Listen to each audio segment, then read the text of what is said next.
Hello and welcome back to a Madman Big Finish review, where I review some of the latest Big Finish releases, but I'm not alone.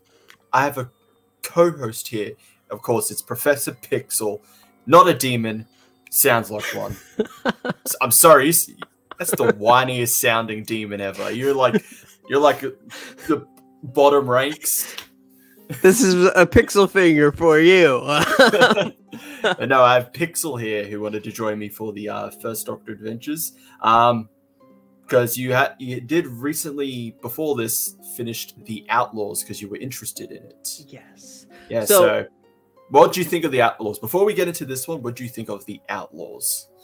Everyone knows my opinion on it because there is a review on it. Go check it out. But what was your opinion on it? Even Stephen Noonan knows your thoughts on it. Yes. You're a big deal, aren't you? Bow before me. I thought it was quite pleasant. I preferred the first story, actually, because of just the nature of it, how it captured the feeling of a classic Doctor story, how it felt you could see this being played out on a 60s soundstage easily. And then I think that the second story, it felt a little more trippy, you could say. I did enjoy it heavily. I didn't know what the miniaturist was going to offer, but I was pleasantly surprised.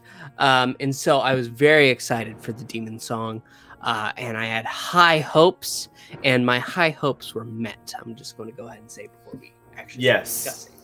Yes, so since we mentioned it already, we are going to be reviewing the Demon Song. This is the latest First Doctor Adventures release. This is the second box set of Stephen Noonan's run as the First Doctor, with companion Dodo, voiced by Lauren Cornelius. So, should we go with spoilers, or should we keep it spoiler-free? There's not really a lot to spoil in here, except there's a very interesting part at the end of our second story, which I think we'll delve into, but we'll see how we go. So we're starting off with our first story, which is The Demon Song, by Bob Ayers. What were your thoughts on The Demon Song? So, I know we're not delving too heavily into spoilers, so I'm going to keep to what's in the description. It is set in the 2020s, and they go ahead and address the pandemic, which is still very jarring to hear Doctor Who go ahead and outright address, because the show didn't. But here they go ahead. It's at least done. It's not in your face about it. Yeah. Which is what Stranded 4 also did. They did an entire story that is just set in the pandemic. Yeah. But it was not about the pandemic. It was more about them trying to make the best out of it by spending time with the people that are most important to them. And that's what I really loved about that story. Mm-hmm. That it just wasn't in your face about, because I don't think anyone wants to be reminded about the pandemic. It wasn't a good time for a lot of people. No. So we don't want to be reminded about the worst of it. So you try to make the best out of it. So I'm glad that it's kind of just a brief mention. Yeah. It's like, this is given by the Mask. This must be post-pandemic. Post-pandemic, indeed. Yes. Dodo asks, post-pandemic. So with that being the setting, I was very interested to see where we were going. I think that the characters in it are quite charming. To hear the First Doctor in a very modern setting that's very relative to the world we live now is very jarring. Yeah. Yeah. Because you hear him talking about these telephones with a touchscreen. Oh. How did this work? Oh, okay. But go ahead and hear him adjust to that. It's actually quite pleasant. I think they adapted it very well. It's quite tasteful in the way that they do it. Stephen Noonan, he is able to capture a great time for the First Doctor, I feel. Moving past Susan, I know I said this in the live stream we did by the time this video came out last week, with 12, he goes through a very similar period where he is not quite as serious and stern, and he's able to have a mischievous side, a mischievous nature. I think that Noonan is able to capture that perfectly. Dodo is great. I think them working together, especially in this first story, is wonderful because it's only for a few moments. I think that they really like the separation of them more than they like them working together. Yes, I was going to bring this up at the end, but since you brought it up, because they did it in the first box set, I think it works much more effectively in here of splitting up the Doctor and Dodo, so they are participating in the same event from different angles, from different parts, and I think that does a great job. It's great that they do that, because it gives each character, especially, look, we know a lot about the first Doctor, but with Dodo, considering a lot of her, I believe a lot of her episodes in Classic Who are either missing, or she has a small amount of episodes that she's appeared in, or maybe stories, both. I should say, or maybe both. So giving more to expand on her character as well is done really well in both of these stories, because it happens in both of these stories that they're split apart from one another. So they're having their own kind of mini connected adventures within the story. So I think that I really enjoyed that aspect of just developing both the characters separately from one another, so they both have their own time to shine. Even though it's called Doctor Who and it's mainly about the Doctor, the companions also deserve their time to shine. So Dodo gets a lot of it in the Demon Song and the Inchitin incident. Yep, the Inchitin incident. So I really enjoy that, because I would say of the first Doctor companions, Dodo is the one I'm the least familiar with.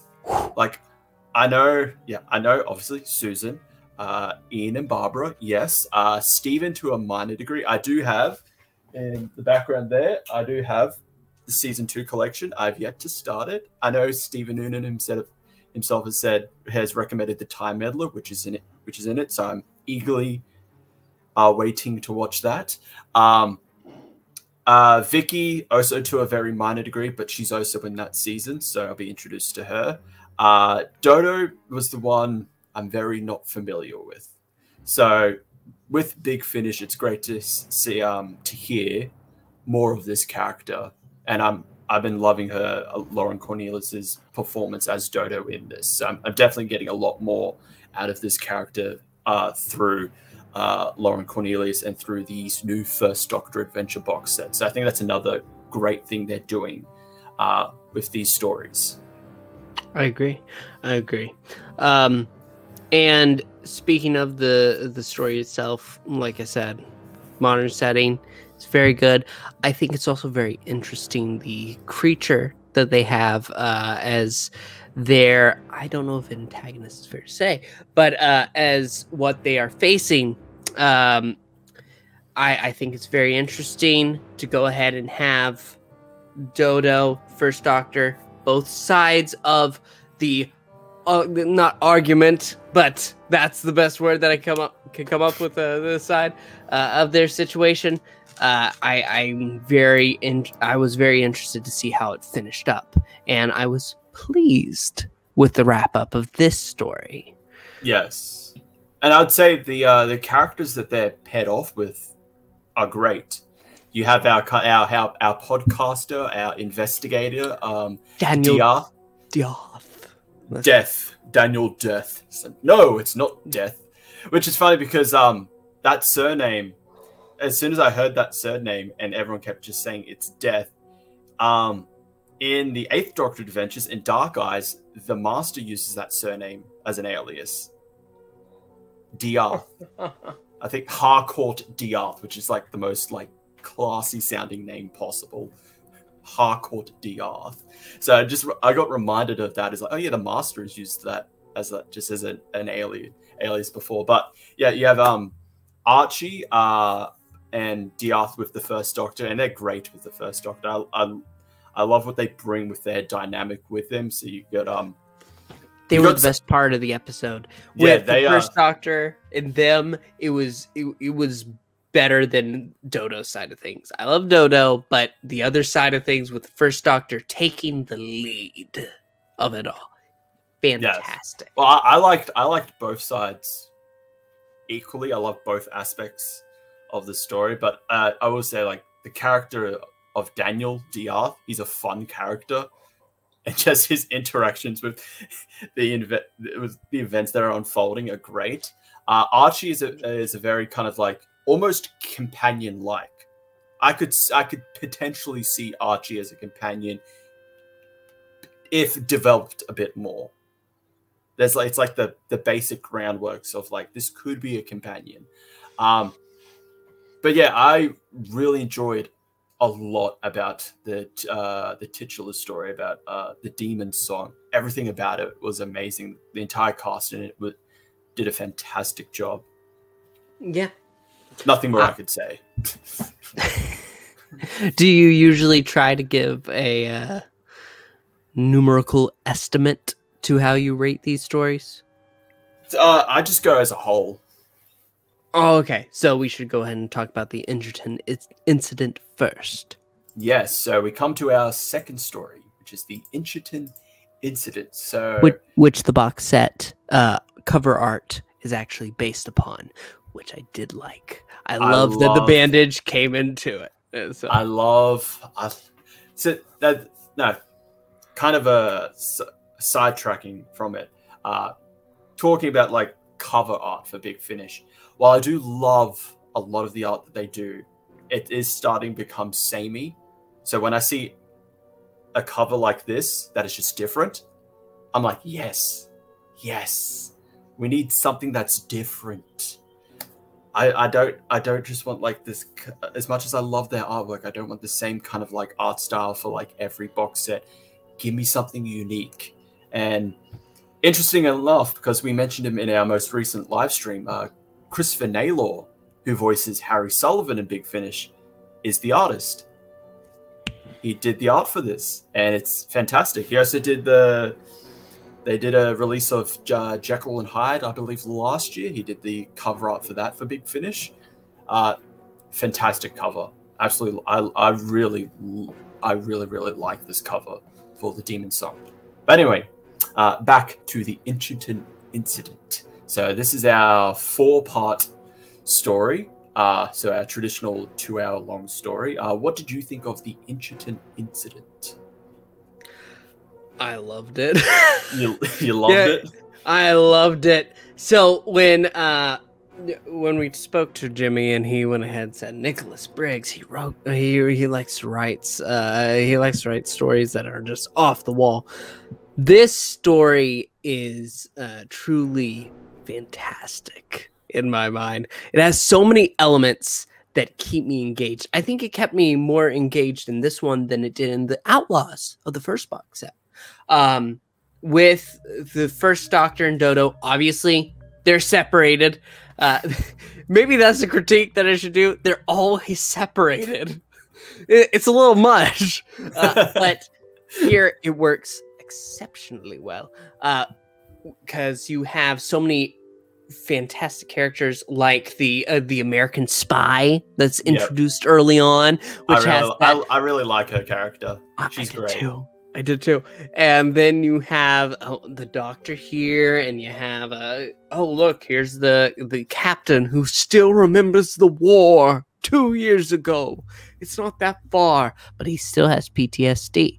But with all these characters going on, so much to build off of, you need that 2 hours, which is something that you can't always say for these stories. Sometimes you don't need as long as you...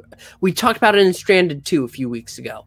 You did not need as many of the stories as to tell overall the arc.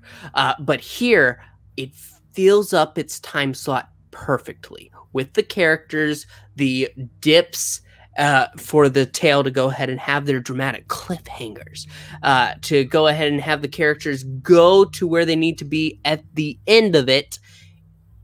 It fills it out perfectly.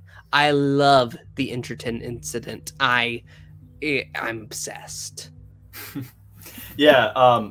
Speaking on like the it being 4 parts, it being 2 hours long, because that's that for me that can make or break a story. I feel like with 2 hours, it needs to be somewhat justified for that length. Because what I like about the standard ones with an hour, it feels like it's just right. Because usually like going from like at least New Who, the majority of all episodes are about 45 minutes roughly. Yes. So it feels like, yes. Sometimes there are times where it feels like, okay, maybe it went on for a bit too long, or maybe there wasn't enough. Maybe it could have benefited from like an extra 15 minutes. And that's where some specials come in where they're an hour long. So having an hour long for an audio story, I think fits perfectly. When you go a bit longer, I feel like you need to start justifying to a degree for it to be 2 hours long. The only example I could come up with was in a Seventh Doctor Adventures release, Silver and Ice. The last story in it was about 2 hours long, and for me personally, I felt like it did not need to be 2 hours.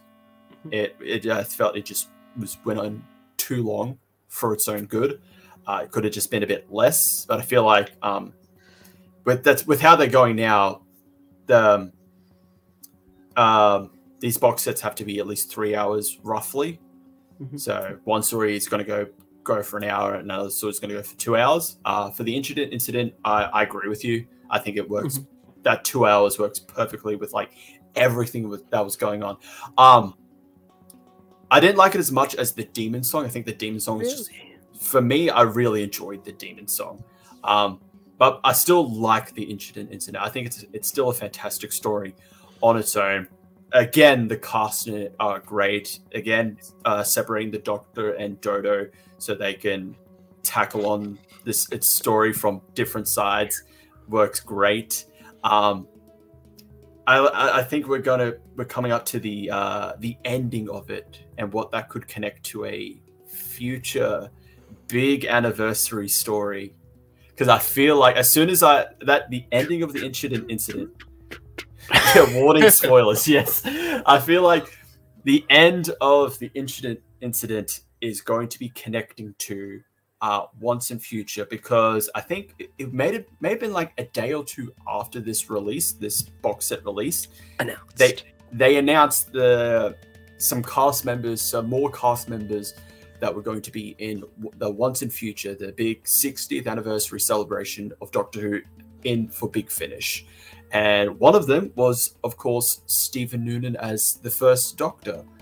And as soon as, after listening to this at the end of the incident, I thought, is what's happening to the Doctor connected to Once and Future? And then seeing the announcement that he was going to be in it is like, yeah, I feel like it is. So, should we give our ratings first? So that way people who don't want spoilers can go ahead and have our full thoughts and click off the video. Go ahead. Right. Yes, let's go ahead. Yeah. What would you give the Demon Song, the box set? I love the Outlaws. When I compare, I have to compare it to that. I can't compare it to David Bradley's First Doctor Adventures because they're just so different. But when I compare it to the Outlaws, I think it's better all around. Like, I enjoyed the last box set. I really did. But this one is astounding in how good it is for me. I think it might be a 9.5. Seriously, as a box set. I could re-listen to it right now if I wanted to. It's funny because actually, I think as soon as I finished listening to it, I listened to it again the next day. just because he's got to put it out. Yeah, it's a 9.5 for me. I think that it's not a 10 out of 10 because, like I said, with them separated, you need more for the Doctor and Dodo to connect on. I love their scenes together, but they need something more for me I feel like just a little. There's not enough for you. Not enough for you. They say that in the interviews. In fact, how they have to separate them, but when they come together, they delight in it. The actors themselves said, "We delight." I get to be with Noonan. That Lauren will say, "Yeah, they need a little more time together." I feel, but. The stories themselves, I think they're brilliant. I think the side characters are brilliant, which is also very important for a Doctor Who story. And the endings, they excite me. I think overall, I am thrilled listening to the Demon Song, and that's why it's a 9.5 out of 10. Yeah. So I would go... See, the thing is, I would put this equally as the Outlaws for me. I wouldn't say it's better. They are both great. They are both great. So I would also give it a 9.5 out of 10. Okay. But I do like them equal. I think I might have given Outlaws a 9. I would honestly go back and just bump it up if I didn't put it at 9.5. I would leave it as a 9 for me. But yeah, I really enjoyed the Demon Song. Everything about it. Yeah. Now that you say it, I do wish we did have a little bit more of like the Doctor and Dodo together. I still really enjoyed splitting them up in each story so they can tackle the adventure in 2 different ways. Yep, the supporting cast in this is fantastic. They're great characters. And something... I don't know if you'll have the same opinion as me. This box set feels very different to the Outlaws. Yes. And so with the Outlaws, and this is going just by like the stories themselves. So with the Outlaws, you have the titular story, The Outlaws, which is a very a callback to Classic Who, like this, or like essentially like you could take that episode, put it into Classic Who, it fits. It would fit perfectly. And then the second story is, what if you took Classic Who and you modernized it or gave it a modern spin? Like that's how I thought about the miniaturist. With this one, the Demon Song is, what if we had New Who with Classic Who characters? What if we just had a New Who episode but it was just Classic Who characters? For me, that's what it felt like. You just took the classic era characters and you threw them into New Who. I think it being in the 2010s, it being in the modern era, I think that's why I feel like that's the case. Okay. And then the incident, I'd feel like it feels like a classic episode. I wouldn't say on the same degree as the Outlaws. I don't know if you could take the incident and put it into Classic Who and it would fit, but I feel it feels like it should be a Classic Who episode. It captures the feeling, which is the most important aspect that you can have for when you're bringing these classic characters to life in a modern age. Yes. So yeah, that's something that I noticed, like, which I'm fine with. You know, sometimes you'll have like things that have a formula that work and they just want to stick to it. Marvel. But you know, sometimes you got to do something different. You can't always just keep everything the same and just like, oh, it's going to make us money. It's going to get us viewers or listeners. So that's how it works. Sometimes you got to branch out and do something different, which I'm glad that the Demon Song did from a kind of a structure feels kind of standpoint. On the topic of Big Finish with classic Doctors, because we have this, and when you listen to the interviews, I don't know if you did, but I did for this one because I forgot to. I'm going to after this. Well, listening to them discuss the Interton incident, because that's the one that I listened to because of the ending, most importantly. But hearing them speak of it, they have this and the Second Doctor Adventures for Big Finish in that same category for them. It's all about bringing Classic Who now. Not like modernizing it, but going ahead and making new stories with that feeling that they watched. It's also funny hearing that the smugglers was the inspiration for the Interton incident. When you hear, because you can hear Nicholas Briggs say, "It's nothing like the story that I just said, but it's inspired by it." It's great. Of course. That's Nicholas Briggs. Nicholas Briggs, yeah. So right now, Big Finish, they have a focus on making sure that these stories fit with a feeling that will go ahead and hook new listeners, but will keep that feeling. And that is at the core of it that they need to keep at heart. Yes, because there's a lot of things I feel like you would need to do to capture that kind of era. Mm-hmm. Feeling, music is another big example, because you can't use like a soundtrack from like Modern Who for like classic Doctors. It doesn't fit. No, it doesn't fit. You need something that is either from the era or can replicate it to give you that to boost that feeling that this is classic Who, which they do really well in this box set specifically. Yes, definitely they do. Even with putting them in, even with the Demon Song being in a modern setting, mm-hmm. the soundtrack still feels classic. Feels like a classic Who soundtrack. But yeah, so for both of us, 9.5 out of 10 for mm-hmm. the Demon Song. And now. Spoilers. Yes, spoilers. We're going into spoilers. So if you don't want spoilers, I think it's without a doubt, we're both recommending this box set. Definitely. Even if you haven't listened to The Outlaws, which you should, you obviously should, because that is oh so amazing. You could definitely go into the Demon Song, not having clean listened slate. to The Outlaws. You can go in the clean slate, which I think it's great.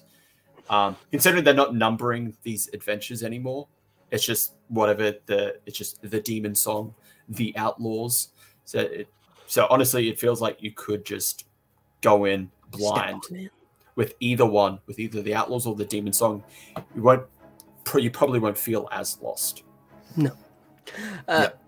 But yes, we're going into spoilers now because of the ending of the Interton incident. All right, do you want to go ahead? Yeah, I do, because I want to actually discuss the story itself.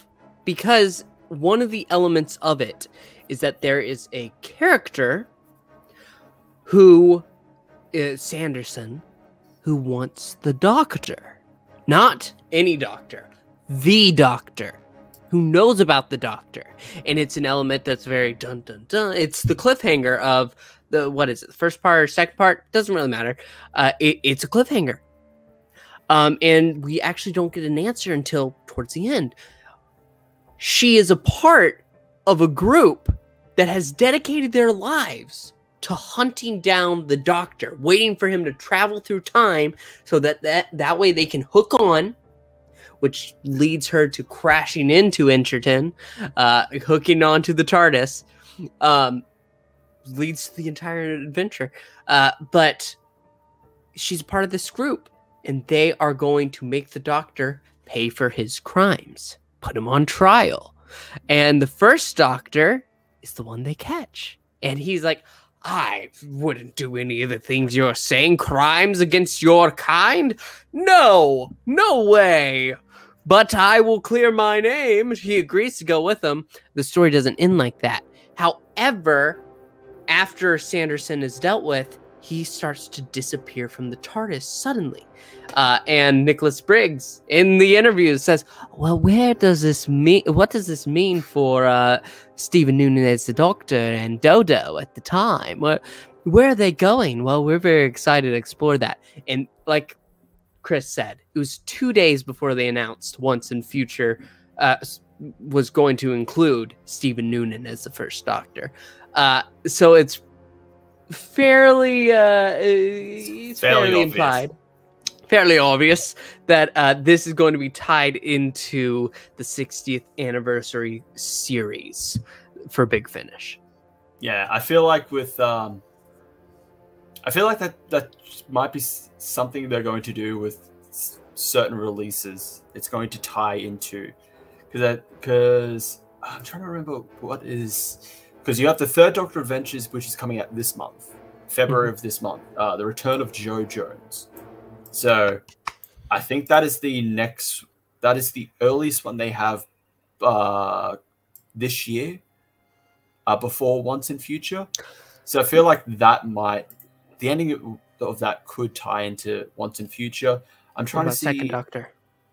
Then we have Second Doctor Adventures, which I think is releasing around the same time.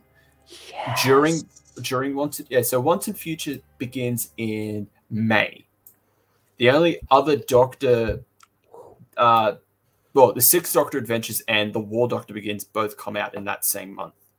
So could they also have stories that the end of their stories lead into that? We don't know. I feel like the Second Doctor Adventures, maybe. Okay. Because considering it's supposed to be the Doctor the Doctor taken out of time to work for the CIA. So with that, that's the easy way out, to use the Second Doctor. Yeah. Like, because you don't know how long he's been working for the CIA before he's thrown back to regenerate into the Third Doctor. Obviously, he gets to be to the point long enough where he has gray hair. Yep, as shown in the Two Doctors, and the Five Doctors, that's true.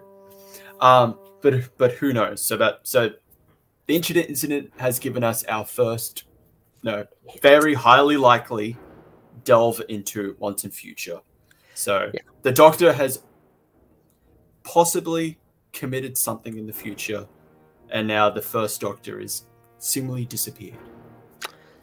Could he be being brought forth to pay for his crimes? Or maybe the Time Lords are calling upon him to help, I don't know, this is a thought that just popped in my head, help track down the degenerating Doctor that's running through time and space.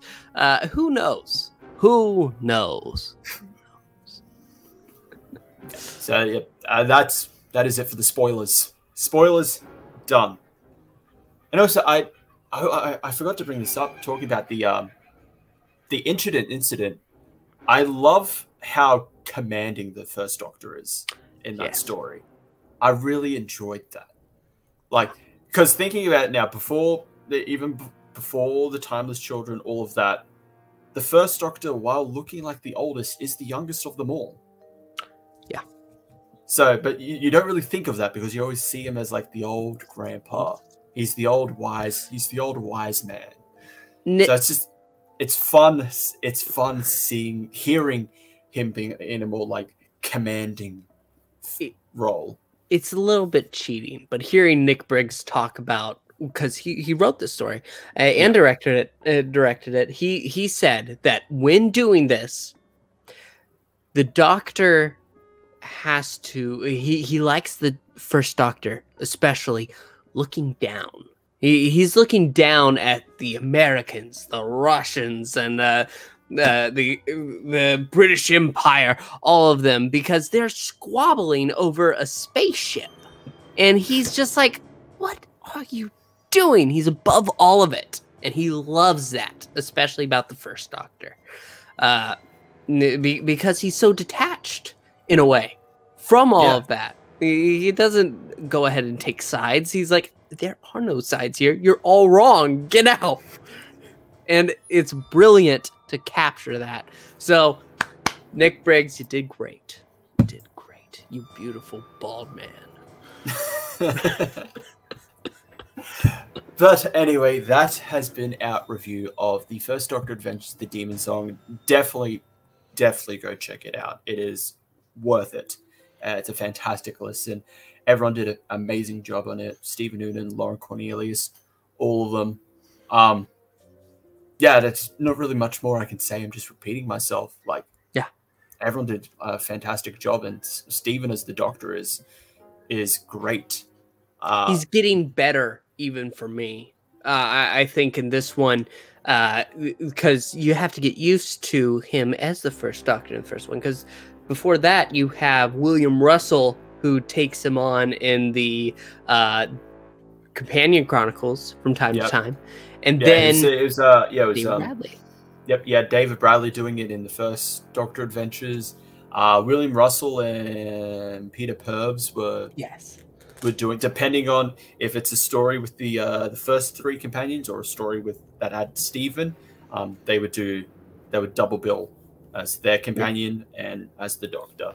So hopefully one day, since I've discussed it with him, we can get Stephen for an interview one day. I know he said he's quite busy, so hopefully one day. Busy man. But I would love to have a discussion with Mr. Noonan about the first Doctor adventures and just about Classic Who, especially the Time Meddlers, because he did bring that up, and I will get to it. I'll get to it eventually. I want to start with the beginning of season 2. I'll get to the Time Meddler, which is the end of season 2. You're not going to expose him to Jimmy and me at all. No. Just me. Chris is the best of us, and I think Noonan may know that. So, yes. So, thank you everyone for watching. Remember to like, subscribe, hit the notification bell. If you've listened to the Demon Song, let us know your thoughts in the comments below, and I will see you all next time.